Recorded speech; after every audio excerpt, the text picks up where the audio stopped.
promise, foreseeing the New Testament. It says, God is saying through Ezekiel to his people, I will take you from the nations and gather you from the countries and bring you into your own land. I will sprinkle clean water on you, and you shall be clean from all your uncleannesses and from all your idols.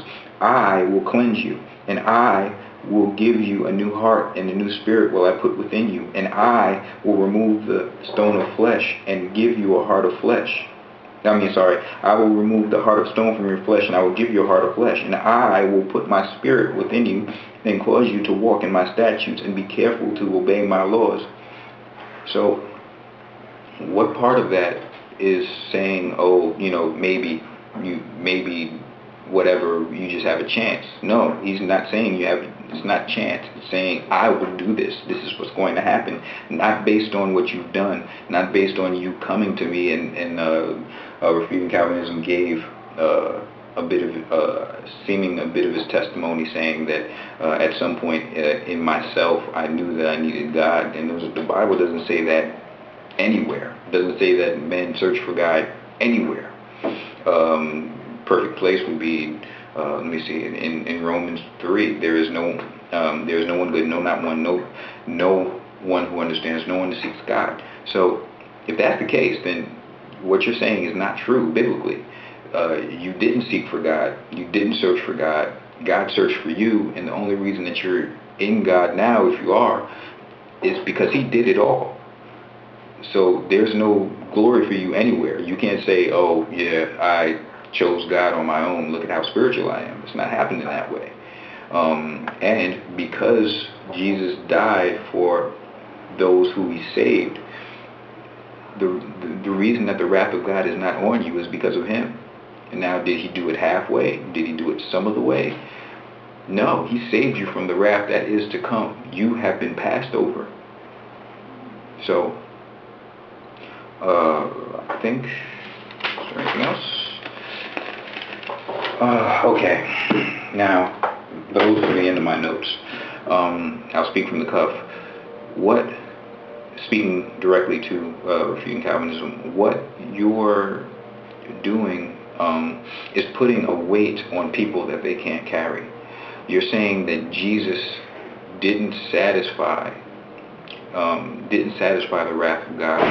If he didn't satisfy the wrath of God, then every man, woman, and child is under the wrath of God. And not only that, there is no way that they will be able to carry that burden on their own if what you say is true. If it's based on me, if it's based on me saving myself or me coming to Jesus of my own volition, I'm lost. If there isn't a God in heaven that was willing to take, well, biblically, but I'm speaking personally, but you can find this stuff biblically. If God wasn't a God that by his Holy Spirit opened my eyes to see who he was, who Jesus was, how much of a sinner that I was, I would not have done that on my own. And even if I did do it, I would have been religious by the world standards, where if I just become a good moral person, I can do what I would be right with God, which isn't true. Our God isn't a God like that. Our God says we are sinful from the word go, and he has to change that. Now, he worked out salvation on his own by his right hand, and he applied that to me on his own. It's not because of anything that I had done. He applied it on his own.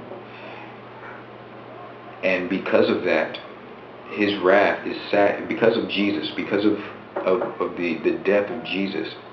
That grace has been given to me through his Holy Spirit, and that's why the wrath of God, I don't fear it in the way that the unregenerate person should fear it, because by his stripes I have been healed. And that's it. So yes, the wrath of God has been completely satisfied in Jesus. And I thank him for that. So that's it. Yes, it has been satisfied.